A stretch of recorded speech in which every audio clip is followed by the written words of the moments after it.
The Texas City Refinery explosion occurred on March 23, 2005, when a hydrocarbon vapor cloud exploded at the ISOM isomerization process unit at BP's Texas City Refinery in Texas City, Texas, killing 15 workers and injuring more than 170 others. The Texas City Refinery was the second largest oil refinery in the state, and the third largest in the United States with an input capacity of 437,000 barrels per day as of January 1, 2000. BP acquired the Texas City Refinery as part of its merger with Amoco in 1999. BP's own accident investigation report stated that the direct cause of the accident was than air hydrocarbon vapors combusting after coming into contact with an ignition source, probably a running vehicle engine. The hydrocarbons originated from liquid overflow from the F-20 blowdown stack following the operation of the raffinate splitter overpressure protection system caused by overfilling and overheating of the tower contents. Both the BP and the U.S. Chemical Safety and Hazard Investigation Board reports identified numerous technical and organizational failings at the refinery and within corporate BP. In 2011, BP announced that it was selling the refinery as part of its ongoing divestment plan to pay for ongoing compensation claims and remedial activities following the Deepwater Horizon disaster in 2010. The sale of the refinery was completed at the start of 2013 to Marathon Petroleum Corporation for $2.5 billion. Background: the refinery was built in 1934, but had not been well maintained for several years. Consulting firm Telos had examined conditions at the plant and released a report in January 2005 which found numerous safety issues, including broken alarms, thinned pipe, chunks of concrete falling, bolts dropping 60 feet and staff being overcome with fumes. The report's co-author stated, "We have never seen a site where the notion I could die today was so real." The refinery had also had 5 managers in the 6 years since BP inherited it in its 1999 merger with Amoco. The ISOM plant isomerization at the site was designed for the conversion of low-octane hydrocarbons, through various chemical processes, into higher-octane rating hydrocarbons that could then be blended into unleaded petrol. One component of this ISOM site was a unit called the raffinate splitter. When operational, this 170-foot tall tower was used to separate out lighter hydrocarbon components from the top of the tower, which condensed and were then pumped to the light raffinate storage tank, while the heavier components were recovered lower down in the splitter, then pumped to a heavy raffinate storage tank. It had an operational capacity of 45,000 barrels per day. Remedial work had been started on the raffinate splitter from February 21, 2005. 2 other turnaround activities were also taking place at the adjacent ultracracker unit and at the aromatics recovery unit at the same time. In 1995 and again in 2002, site-wide temporary siting analysis reports had been created at the facility that established the agreed layout of trailers and other temporary structures. The next siting analysis was due to take place in 2007 and, therefore, any siting changes before then would be under the management of change process. Plans were made late in 2004 to accommodate contractors due to work on the UCU in 2005 in 9 single trailers and a single double-wide trailer adjacent to the ISOM process unit. Although the team carrying out this assessment had identified that the double-wide trailer would be less than 350 feet from the ISOM plant, they did not have the expertise to complete the Amoco workboat siting analysis, which was based upon the American Petroleum Institute standard API 752. A number of action items were created from this assessment, and according to the procedure, these had to be closed before the MOC could be approved and prior to the double-wide trailer being used. These 2 actions were still pending in March 2005, but nevertheless, the double-wide trailer had already been in use by contractors from November 2004. The remaining 9 UCU contractor trailers arrived on site at the start of 2005, but these had not been included in the 2004 MOC, so the additional exposure risk of these new trailers being occupied in close proximity to the ISOM plant was never assessed. Circumstances of the accident. After works had been completed on the raffinate splitter, consideration was given to the impending startup of the plant. One of the primary safety-critical steps in the pre-startup process was the use of the BP pre-startup safety review procedure. The purpose of the review was to ensure that complete and thorough technical checks were carried out and that all non-essential personnel were cleared during the startup operation. Once completed, the PSSO would be signed off by refinery operations and safety managers, authorizing the startup work, but this essential safety procedure was not completed. In addition, there were a number of serious issues with items of safety-critical equipment which had not been resolved prior to the startup commencing, including an inoperative pressure control valve, a defective high-level alarm in the splitter tower, a defective sight glass used to indicate fluid levels at the base of the splitter tower, and the vital splitter tower level transmitter had not been calibrated. Startup early morning. Nevertheless, the startup process commenced with the night lead operator on the March 22 with the initial filling of the splitter tower. The level transmitter was designed to indicate the raffinate level within a 5-foot span from the bottom of the splitter tower to a 9-foot level, that is, 72% level indication would be 7.6 feet from the bottom, but it was common practice to fill up to an indicated level of 99%, even though the procedural requirement was stated as 50%. The day supervisor arrived late for work and did not have a handover with the night shift. During the morning meeting on March 23, it was discussed that the heavy raffinate storage tanks were nearly full and, therefore, the second day supervisor was told that the startup procedure should not continue, but this information was not passed on. The startup procedure resumed just before 9:30 a.m. under instructions from the other day supervisor. Before recommencing the tower refill and circulation process, heavy raffinate was drained from the bottom of the tower via the level control valve into the heavy storage tank and was then shut off in manual mode and not the required automatic mode, with a 50% flow rate. The circulation process was restarted just before 10 a.m. and raffinate was once again fed into the tower, even though the level was already too high. Since the level control valve was shut and, therefore, there was no circulation out of the tower, that is, no heavy raffinate being transferred to the storage tank, the splitter tower inevitably began to fill up. The defective level transmitter continued to show the level at less than 100%, and since the external sight glass was opaque, a visual check to verify the level in the splitter tower was not possible. Late morning. Burners in the furnace were turned on to preheat raffinate going into the tower and to heat the raffinate in the tower bottom. 2 more were lit at 11:16 a.m. The required temperature for the tower reboiler return flow was 135 degrees Celsius at 10 degrees Celsius per hour, but the procedure was not followed. During the startup, this return flow temperature reached 153 degrees Celsius with a rate increase of 23 degrees Celsius per hour. The erroneous 93% reading from the defective level transmitter still indicated an ongoing safe level condition in the tower, but there was still no flow of heavy raffinate from the splitter tower to the storage tank as the level control valve remained closed. Instead of a hydrocarbon liquid level being at 8.65 feet, that is 93% level, as indicated, it had actually reached 67 feet. Just before midday, with heat increasing in the tower, the actual fluid level had risen to 98 feet. Pressure started to build up in the system as the remaining nitrogen in the tower and associated pipework became compressed with the increasing volume of raffinate. The operations crew thought that the pressure rise was a result of overheating in the tower bottoms, as this was a known startup issue, so the pressure was released. At noon. By 12:42 p.m., the furnaces had been turned down and the level control valve was finally opened, draining heavy raffinate from the splitter tower.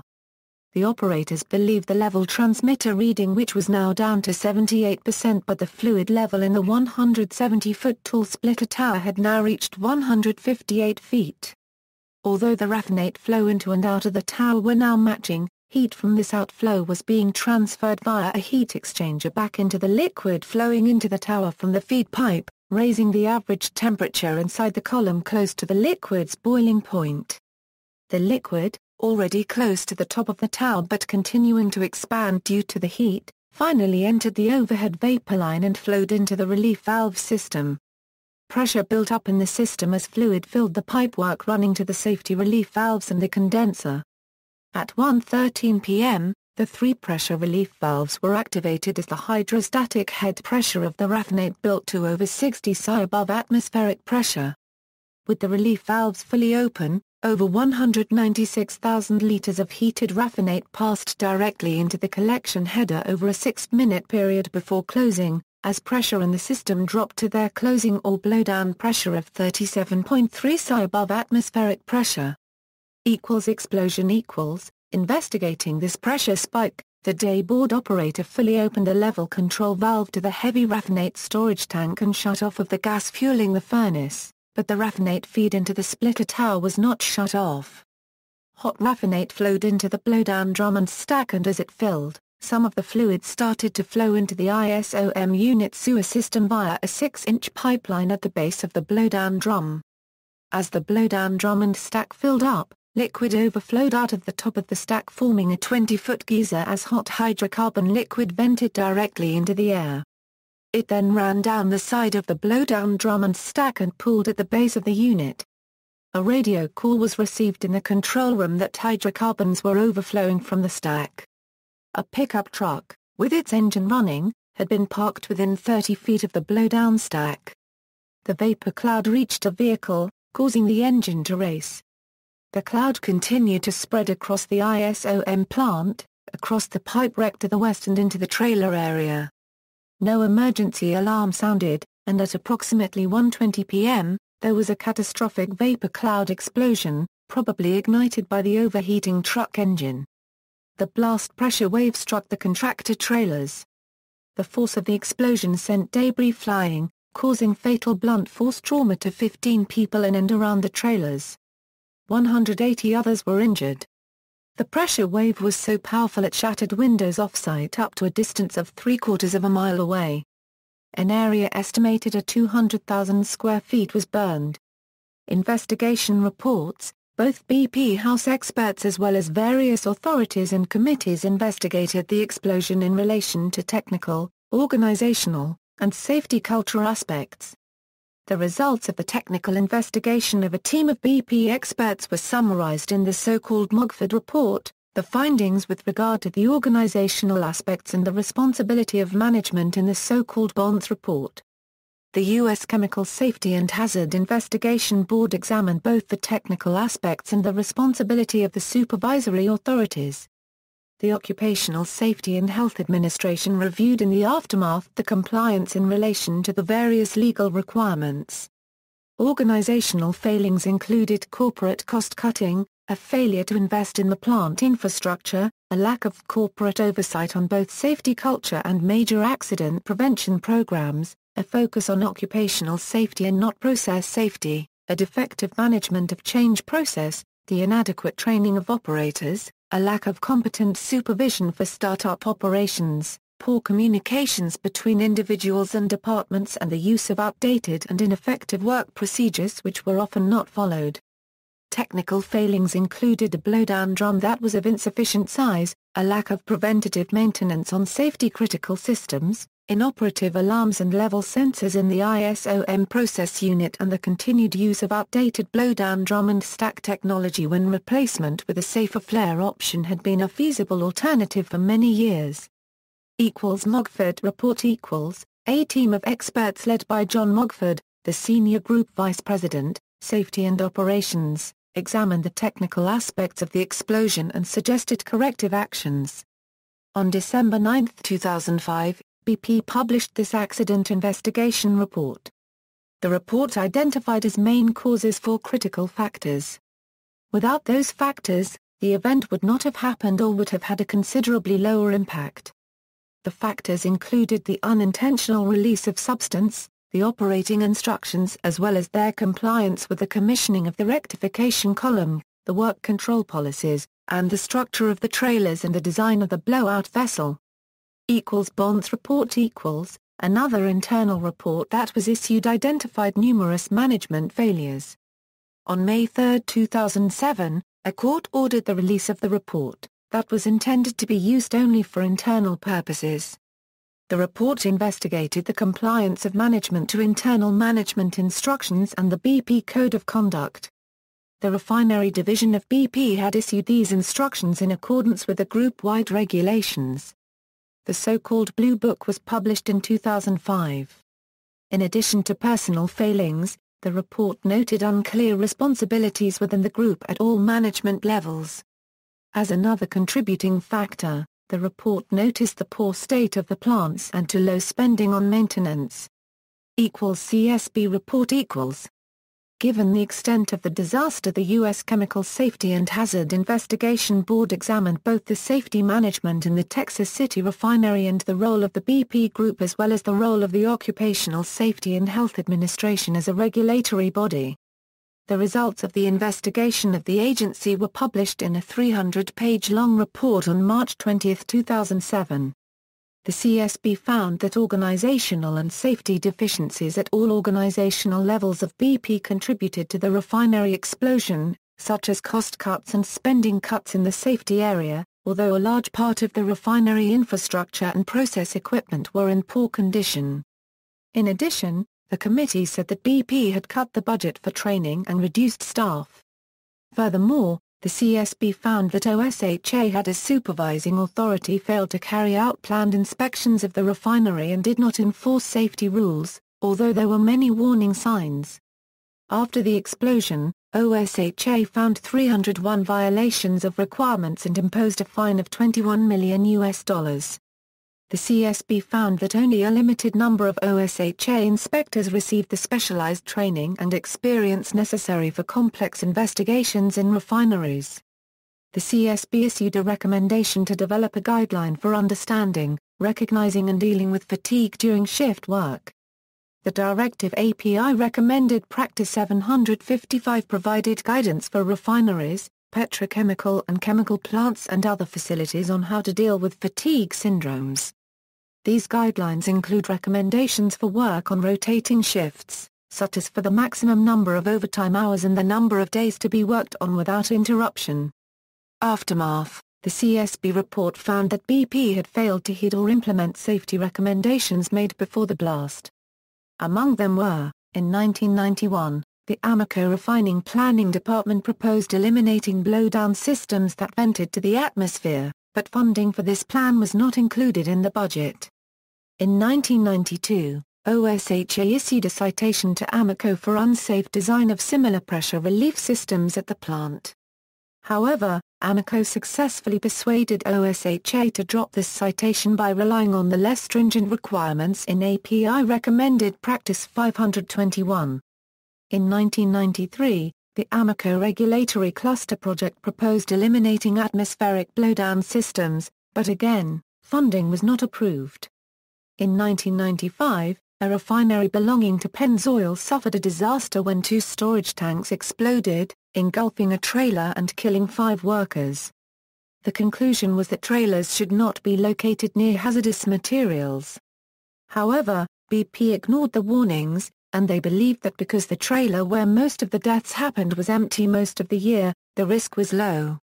Despite Amoco's process safety standard No. 6, which prohibited new atmospheric blowdown systems and called for the phasing out of existing ones, in 1997, Amoco replaced the 1950s-era blowdown drum vent stack that served the raffinate splitter tower with an identical system, instead of upgrading to recommended alternatives that were safer. In 2002, engineers at the plant proposed replacing the blowdown drum vent system as part of an environmental improvement initiative, but this line item was cut from the budget, due to cost pressures.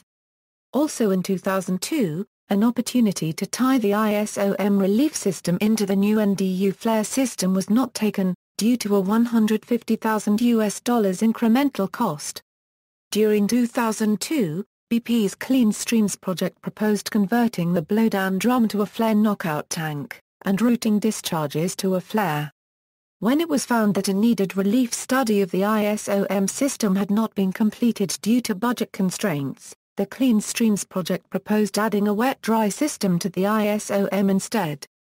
Between 1994 and 2004, at least 8 similar cases occurred in which flammable vapors were emitted by a blowdown drum vent stack.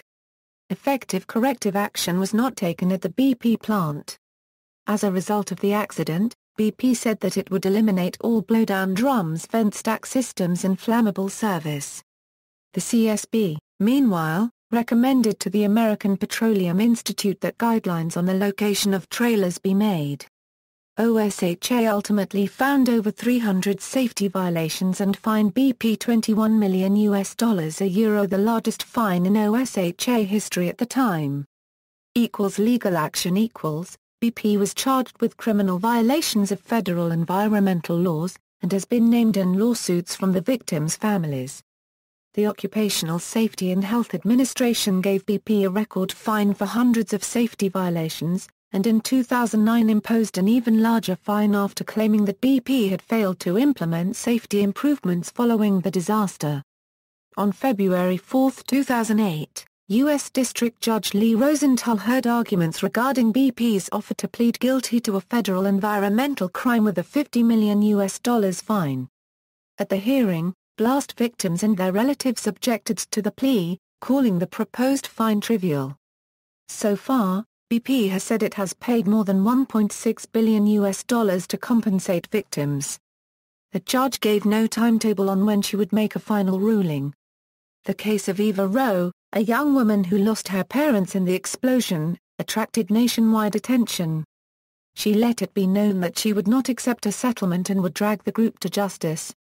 Ed Bradley, a well-known American journalist who made history in the television magazine 60 Minutes, published her case. On November 9, 2006, BP settled the case with Rowe as the last applicant after her lawyers had tried to invite John Brown as witnesses. The amount of compensation for Eva Rowe remained unknown. BP also paid $32 million to universities and hospitals nominated by Rowe, including the Mary Kay O'Connor Process Safety Center at Texas A&M University, the medical faculty of the University of Texas in Galveston, the Truman G. Blocker Adult Burn Unit and the College of the Mainland in Texas City. Furthermore, BP published about 7 million pages of internal documents, including the Telos and Bonds report. On October 30, 2009, OSHA imposed an $87 million fine on the company for failing to correct safety hazards revealed in the 2005 explosion. In its report, OSHA also cited over 700 safety violations. The fine was the largest in OSHA's history, and BP announced that it would challenge the fine. On August 12, 2010, BP announced that it had agreed to pay $50.6 million of the October 30 fine, while continuing to contest the remaining $30.7 million.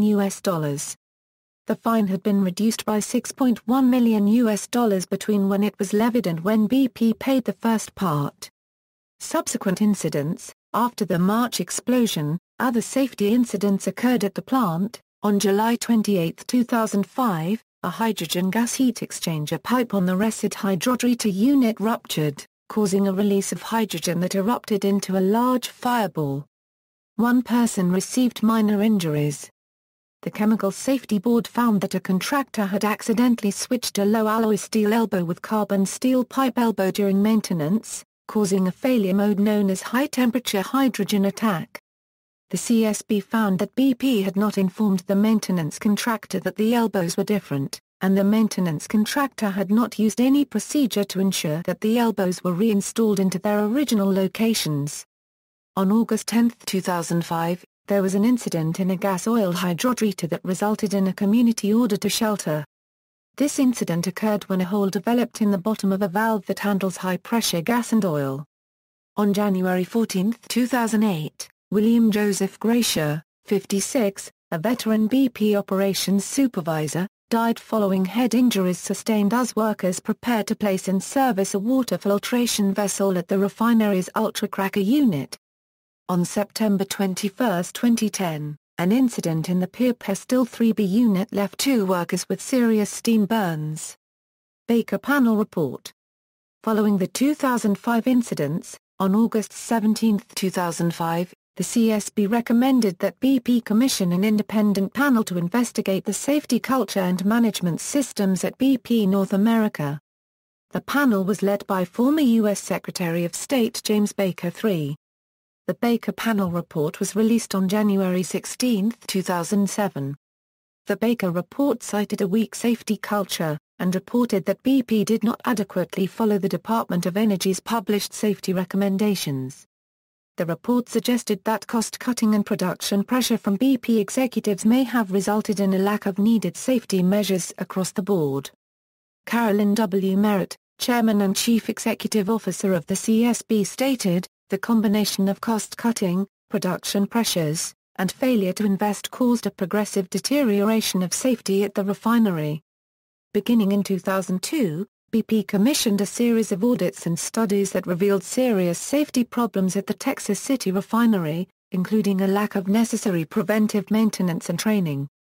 These audits and studies were shared with BP executives in London, and were provided to at least one member of the executive board.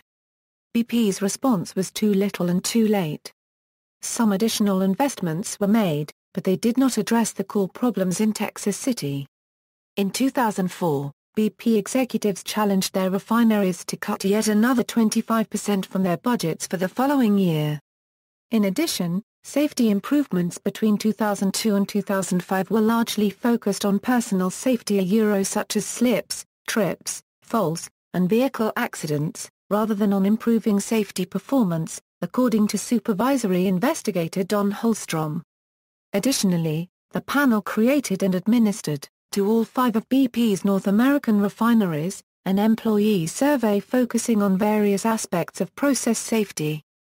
From the survey results, they concluded that the Toledo and Texas City, Texas plants had the worst process safety culture, while the Cherry Point Refinery, located in Birch Bay, Washington, had the best process safety culture.